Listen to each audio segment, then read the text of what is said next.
You are watching Delhi News. तो मैं आपसे गुजारिश करता हूँ, बहुत ही मुआवना गुजारिश है कि आपकी सीट आपको मुबारक, आपका पद आपको मुबारक। खुदा हाफिज, अल्लाह हाफिज, नमस्कार। चल, जय हिंद, जय महाराष्ट्र। हाँ, चलिए। सही है, एकदम सही है।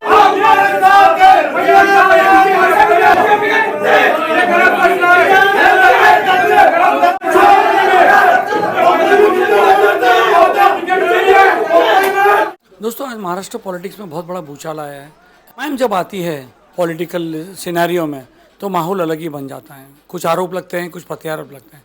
आज मुंबई एमआईएम अध्यक्ष फयाज़ अहमद को वहाँ से उनके पद से हटाया गया, उसके बदले रईस लश्करिया को लाया गया। ये बात सुनकर ये दलील दी गई कि जो एमआईएम की जो मुंबई अध्यक्ष की पद बहुत बड़ी है, तो जिसके चलते फयाज़ अहमद को इलेक्शन लड़ना था, तो फयाज़ अहमद को हमने पद से हटाकर इलेक्शन लड़ने की तैयारी कर रही। हो सकता है वो लॉलीपॉप हो या कुछ भी, इसके बारे में फयाज़ अहमद से बात करेंगे।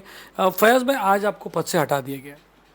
जी जी, क्या कहना है आपको, क्या रीज़न हो सकती है? क्या देखिए, बात ऐसी है मेरा भाई, आज मैं गया, कल मुझको फ़ोन आया था इम्तियाज़ साहब का। उन्होंने कहा कि फयाज़ भाई प्रेस कॉन्फ्रेंस करनी है, प्रेस वालों को बुलाएगा, बात करनी थोड़ी सी, और मैं वाला साहब आ रहे हैं। मैंने सबको, आप लोग को कॉल किया, मैंने मेरे लड़की ने कॉल किया, आप लोग को जमा किया। वहाँ पे जब गया मैं तो देखा कि अपना वो लश्करिया बैठा हुआ है, इम्तियाज़ बैठे हुए हैं, माला साहब बैठे हुए हैं। तो इम्तियाज़ भाई की बात शुरू हुई थी, उन्होंने कह दिया कि फयाज़ अहमद को बड़ी ज़िम्मेदारी दे रहे हैं और उस ज़िम्मेदारी के लिए ये पद से उनको यहाँ से वो किया जा रहा है। तो मैं तो इलेक्शन लड़ना चाहते हैं? आपने कभी बात की थी कि आपको इलेक्शन लड़ना है? जी जी जी, एक्चुअली हुआ ये था कि औरंगाबाद में असद ने मीटिंग बुलाया था, तो वहाँ पर मैं भी गया था। तो असद ने पूछा कि भैया भाई कल्ले से कौन लड़ेगा? वहाँ वारिस ने कहा कि मैं लड़ूंगा। मैंने कहा मैं लड़ूंगा ना। असद ने उनसे कहा भाई अब क्या करोगे आप? हाँ, ये बात वहाँ पर हुई थी। वही बात को लेकर मीटिंग हुई कुछ यहाँ पर, उसी बात को लेकर आए होंगे, कोई ऐलान करना होगा, इसके लिए आए उन्होंने। यहाँ पर आने के बाद ये पता चल रहा है कि पूरा मामला ही बदल गया है। वो लश्करिया जी को उन्होंने अनाउंस कर दिया और मेरे ऊपर लगाने के भाई ये पद है, मेहनत करनी पड़ेगी, ये करना पड़ेगा, एक सीट निकल रही है, ये मैंने सुना तो मेरे जहन में बात एक वाज़ेह हो गई कि ये सब गेम है। मुझको लॉलीपॉप देकर बम्बई शहर की सीटों को बेचा जाएगा और ये सीधे सीधे शिंदे और भाजपा के इशारे पे लोग काम कर रहे हैं। जब मुझको महसूस हो गया, तहमत पहले भी लगती थी मगर आप डिफेंड करते थे। मेरा भाई मुझको टिकट देने के बाद मैंने रिफ्यूज़ किया उसको, मैंने टिकट रिफ्यूज़ किया मैंने। और ये इलाके में भाई कल्ले में मेरी पूरी आवाम इस वक्त जो है वन साइड है। आप जाकर पता लगा लें भाई कल्ले के अंदर मेरे ताल्लुक से सबका मूड बन चुका था। लेकिन जब मुझको मालूम पड़ गया कि ये लोग जो है उनके हाथ में गेम खेल रहे हैं, तो मैंने कहा कि नहीं, मैं इसका हिस्सा नहीं बन सकता। क्योंकि पिछले एमएलए के चुनाव के अंदर भी मैं था, कोई एलिगेशन नहीं लगा हम पर कि किसी से एक पैसा हमने लिया। अभी एमपी के चुनाव के अंदर बहुत कोशिश की गई हमको ख़रीदने के लिए, हम बिके नहीं। एक अपना यहाँ पे कौन सा चांदीवली में रहमान, क्या नाम उसका, नहीं, अब्दुल रहमान चौधरी को जब बनाया गया, उम्मीदवार बनाया गया, तो ना मुझको पता, ना डिस्ट्रिक्ट पर्सन को पता, ना ताल्लुक को पता, ना यूथ को पता, और जाकर अकेले बैठकर उन्होंने फॉर्म भर के उसको उम्मीदवार घोषित कर दिया। तो हमको बनाने का मकसद क्या? किसने घोषित किया? घोषित तो वो कह रहे हैं कि डायरेक्ट असद साहब करते हैं। असद साहब ने किया है, इम्तियाज़ ने किया है और वारिस पठान ने किया है। वहाँ पर कोई इलाके का बंदा भी मौजूद नहीं था, उस काशी कुंसिया कोई बंदा भी मौजूद नहीं था, और ना ही कोई एमआईएम का उम्मीदवार था वहाँ पर। क्यों खड़ा किया गया? ऐसा तो सीट तो नहीं थी, खड़ा क्यों किया? मेरा भाई, अभी आपका एनालिसिस कि आप तो अभी खुल के बोल सकते हो, पार्टी में भी नहीं है। नहीं, ठीक है ना, मैंने साहब को लेटर लिखा बाकायदा उस ताल्लुक से, और मैंने लेटर में लेटर मेरे पास है, दूंगा आपको मैं। लिखे क्या मतलब मुद्दा? नहीं, मैंने ये लिखा है कि ये इस तरह का आप काम कर रहे हो तो जो बी टीम का आरोप लगता है वो सिद्ध होता है, इसको विड्रॉ करो आप। ये मौका नहीं है चुनाव लड़ने का, क्योंकि मुल्क का आइन का खतरा बचाने का आज सबसे बड़ा मसला है यहाँ पर।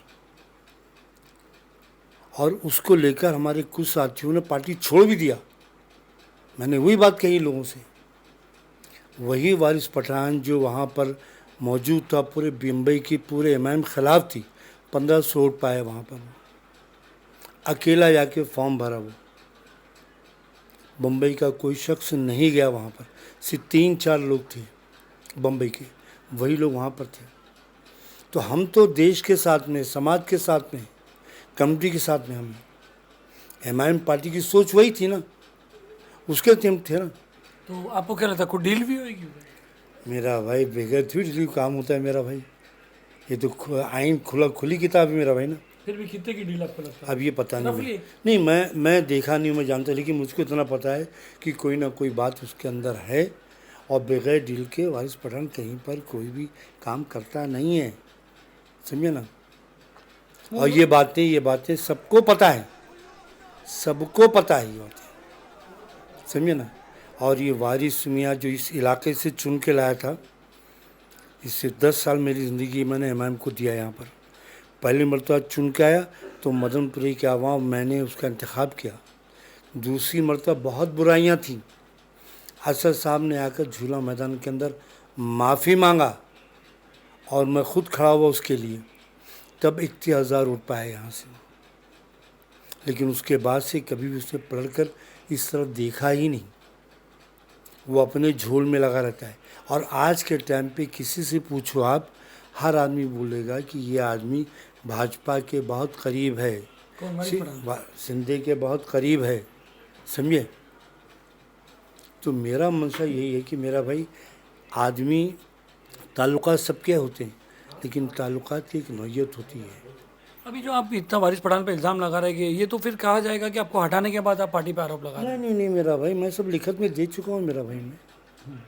मैं वारिस मेरा कोई बुरा नहीं किया उसने कभी भी, लेकिन जहाँ पर बात आएगी समाज की, कम्युनिटी की, वहाँ पर मैं बोलूँगा। और मैं नहीं, मदनपुर में चले जाओ आप, किसी से भी पूछ लो आप, आपको क्या बोलेगा आपको खुद अंदाज़ा हो जाएगा।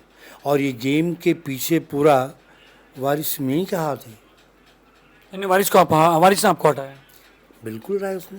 यानी वारिस एक मजबूत पार्टी का एक मजबूत कैडेट है। बिल्कुल बिल्कुल बिल्कुल बिल्कुल। आज तो मौजूद भी नहीं थे वारिस पठान। मेरा वही तो खेल होता है ना, वही खेल होता है, वही खेल होता है ना। मुझको सीट देकर आप ला रहे हो आप, लेकिन मेरा पद ले रहे हो आप। सीट बाइकल्ला की बात कर रहे हैं, वो तो किसके हक में जाएगी? वहाँ का सिनेरियो क्या है? कैसे उन लोग ने कहा कि हमको फयाज को हम लड़ाना चाह रहे हैं? मेरा भाई, मुझको बाकायदा तौर पे इम्तियाज़ जलील में सीट को अनाउंस किया, अहमद बला ने अनाउंस किया, सब ने अनाउंस किया, तब मैंने उसको रिफ्यूज़ किया। कभी अनाउंस किया? कहाँ पर भी अनाउंस नहीं किया? वहाँ पे अनाउंसमेंट किया ना लोगों ने। नहीं, अनाउंस नहीं किया किया। सर, हम तो प्रेस कॉन्फ्रेंस में ही थे ना। उन्होंने ये कहा कि फयाज अहमद हमारे पास आए थे, इलेक्शन लड़ने की इच्छा थी उनकी, और वो इच्छा हम उनकी पूरी करेंगे। और एमआईएम जो है मुंबई में, मुंबई बहुत बड़ा एरिया है, इसलिए हम उनको यहाँ से हटाते हैं और उनको टिकट देने की हम वो बात करेंगे। नहीं मेरा भाई, उन्होंने साफ लफ्ज़ों में कहा, आपके पास रिकॉर्डिंग होगी, देख लेना, इसीलिए मुझको हटाया गया कि आपको यहाँ से चुनाव लड़ना है। शायद आप भी देख लेना, वो उनका मतलब नहीं था। वो कह रहे हैं कि आप लड़ना चाह रहे थे, इसलिए हम वो कर रहे हैं। वो आप देख लीजिएगा, समझिए ना। अच्छा, हमने एक सवाल किया था वहाँ पर प्रेस कॉन्फ्रेंस में कि अगर मुंबई अध्यक्ष की पोस्ट वाले को, फयाज को हटा दे रहे हो आप इलेक्शन के लिए, तो रईस लश्करिया को टिकट देंगे कि नहीं देंगे? मेरा भाई, इम्तियाज़ जलील फिर क्यों थे महाराष्ट्र अध्यक्ष? वो तो एमपी के छोड़, उनको हटना चाहिए था पहले। इसी मुद्दे पे। हाँ, उनको हटना चाहिए था मेरा भाई। वो कह रहे पार्टी का कमांड था। पार्टी को तो पार्टी यहाँ पे कमान कैसे बदल गया मेरा भाई? यहाँ कैसे बदल गया मेरा भाई? और भी बहुत से लोग हैं जो चुनाव लड़े हैं, अब पद पे रहते चुनाव लड़े। बात चुनाव की नहीं है, बात बम्बई शहर की है, जहाँ पर 6 MPs हैं, 36 MLAs हैं, 227 नगर। ये बहुत बड़ा सेटअप है। ये यहाँ पर आकर अपने तौर पर काम करना और अपने लोगों को किस तरह से मैनेज करना, ये मामला है यहाँ पर। किस तरह से अन किया जाए, ये मामला है यहाँ पर। बहुत हंगामा हुआ, आपके लोगों ने वहाँ पर बहुत हंगामा किया। मेरा हंगामा तो होना वाजिब है ना मेरा भाई। जब आदमी के दिलों को ठेस पहुँचेगी तो हंगामा होना वाजिब चीज़ है मेरा भाई। और मैं थोड़ी चूज़ा हूँ या कोई बकरी हूँ कि ज़बा कर दो, को बोलूँ खामोश बैठा रहूँगा मैं। मैं नहीं, मैं जहाँ जुड़ता हूँ दिल से जुड़ता हूँ। मैं जब वाइस प्रधान परिवर्तन लड़ा था यहाँ पे, तो कांग्रेस में होने के बावजूद मैंने वाइस प्रधान का साथ दिया था मैंने उस वक्त। और कांग्रेस पार्टी ने मुझको बुलाकर पूछा कि तुमने ऐसा क्यों किया, तो मैंने एक ही बात कहा था कि आपका ग़ुलाम नहीं हूँ मैं अपनी कौम की नुमाइंदगी करने का आपके पास आया हूँ मैं। और आपको हमने कहा था कि इस आदमी को टिकट मत दो, आपने वो चीज़ की तो हमने पलट दिया आपको। तो कांग्रेस में पढ़ के मैं आया हूँ मेरा भाई, तो फिर ये पार्टी क्या है मेरा भाई? जहाँ उसूलों की बात है, उसूल जहाँ पे साझा नहीं होगा वहाँ पर फैयाज अहमद नहीं रह सकता। अभी अभी आपने उसूलों की बात की कि चांदीवली में उसको खड़ा किया गया, वो मैंने कहा असद साहब से कि हमारे उसूल है, कौम के खिलाफ हम नहीं जा सकते हैं। तो फिर आप बाइकल्ला में भी तो यूती आने वाली है, फिर वहाँ पर आप खड़े होने की टिकट मांग रहे हैं। एक तरफ आप बोल रहे हो कि मैं कौम के लिए असद साहब को मना किया, दूसरी तरफ आप टिकट मांग रहे हो बाइकल्ला से। बाइकल्ला में 41% मुसलमान हैं यहाँ पर। अगर किसी मुसलमान को वो देती तो बात समझ में आती। इंडियन अलायंस अगर ठीक है वो बात मेरा भाई, इंडियन अलायंस को हमने इंडिया मौका अलायंस अगर वहाँ खड़े होती है। इंडियन अलायंस को हमने मौका दिया एमपी के चुनाव में। हमने बाकायदा तौर पे हमने खुल के ऐलान नहीं किया, लेकिन इंडिया अलायंस को पूरे मुसलमानों ने वक्त तरफा आउट किया। लेकिन इंडिया अलायंस ने बाकायदा तौर पर सारी चीज़ों को दरगुजर किया। एमएलसी के चुनाव में ये दरगुजर किया, तो क्यों दरगुजर किया लोगों ने? आज 41% मुसलमान हैं, तो यहाँ पे हक मुसलमानों का बनता है। हाँ तो वो इंडिया अलायंस को दे रहे ना टिकट, इंडिया अलायंस में कोई भी आएगा। मेरा भाई वो लाओ ना, फिर लाओ ना, आप लाओ ना, कौन मना किया है? आपकी जो 5 साल का मेरा भाई एक जमात हम जिसमें हम जुड़े थे, मजलिस इत्तेहादुल मुस्लिमीन, हम समझते थे कि कौम की बका दफ़ा की लड़ाई लड़ेगी जमात, लेकिन मुझको लग नहीं रहा ये फयाज भाई ये तो अगर आप बीच में बोलते और खुद से छोड़ते तो समझ में आता कि भाई फयाज अहमद कौम की बात कर रहे हैं, मगर निकालने के बाद आप ये सब बोलोगे तो बातों में वजह नहीं है। निकाला नहीं गया मुझको, मैंने खुद छोड़ा है। मैंने बबांगे द्वल खुद छोड़ा है, टिकट भी छोड़ा है और पद भी छोड़ा है मैंने। मुझको निकाला नहीं गया है, मैं खुद छोड़ के आया हूँ। मैं टिकट भी उनको देकर आया हूँ मैं, और सीट भी देकर आया हूँ मैं, क्योंकि मैं ऐसे लोगों के साथ में नहीं रह सकता जो कौम की बका दफ़ा के नाम के ऊपर झूठी अय्यारी मक्कारी करे। इतने साल लगे आपको समझने में? मेरा भाई जब भी जाओ तब सवेरा है मेरा भाई, उसमें क्या है? अब आप कहाँ जा रहे हैं, कौन सी पार्टी तैयार है? यहाँ देखो मेरा भाई, ये कब जान कल की हमको तुमको पता नहीं, ज़िंदगी रहती नहीं रहती, कल की खबर कल देखेंगे अपनी। बातें चल रही है, आप आम आदमी पार्टी से बात कर रहे हो? नहीं मेरा भाई, मैं किसी पार्टी से कोई बात नहीं करता हूँ। मैं जहाँ रहता हूँ वफादारी से रहता हूँ, और जब छोड़ता हूँ तो वफादारी छोड़ कर जाता हूँ मैं। कहीं ऐसा तो नहीं आप भी अजीत दादा पवार की पार्टी में जाने की सोच रहे हैं? क्योंकि वो एक ऐसी वॉशिंग मशीन बीजेपी ने बनाई है जहाँ सारे मुसलमान नेता वहाँ जा रहे हैं और अपने आप को सेक्युलर बता रहे हैं। मेरा भाई मैं इस पार्टी में नहीं, इसमें किसी से कोई बात बात हुई है फैज भाई? कोई बात नहीं हुई मेरी किसी से, कोई बात। दिमाग में क्या है अब वहाँ से आने के बाद दिमाग? मेरा भाई देखो, मैं इसके लिए यहाँ पर था मेरा भाई कि कौम की बका दफ़ा की लड़ाई लड़ा था मैं यहाँ पर। और आप जानते हो कि जहाँ पर कौम की बात आती है मैं खड़ा होता हूँ, मैं समझे ना। और अपनी तक आज यहाँ पे पार्टी के लिए मैंने डिस्ट्रिक्ट बनाया, तालुका बनाया, वार्ड बनाया। मैं पार्टी को इस्टेब्लिश करने पे लगा था, मैं ज़मीनी सतह पर मजबूत करने के लगा था मैं।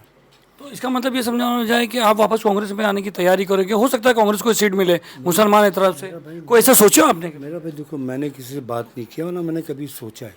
ये तो इत्तेफाक था, आज जो मामला हुआ इत्तेफाक से हुआ, मेरे सामने बात आई और लश्करिया के नाम अनाउंस हो गया, जिस चीज़ से मैं बहुत आहत हुआ मेरा भाई कि क्या कर रहे हैं लोग। लश्करिया रहता कहाँ है? मुझको नहीं पता कहाँ है, कौन है, कहाँ से? मैं नहीं जानता। मैं तो है बड़ा नाम। मैं पहली मरतबा उसको मिला मेरा भाई, मैं समझे पहली मरतबा मिला मैं। बीच में मुझको मालूम पड़ा था कि लश्करिया जी गए हैं असद साहब से मिलने के लिए, वारिस भी साथ में था और हमारे को मैडम थी वो मौजूद थे, लोग मौजूद थे, इतना मुझको पता है। लेकिन बोले जाते आते लोग मिलते रहते, क्या करना है मुझको उसके लिए?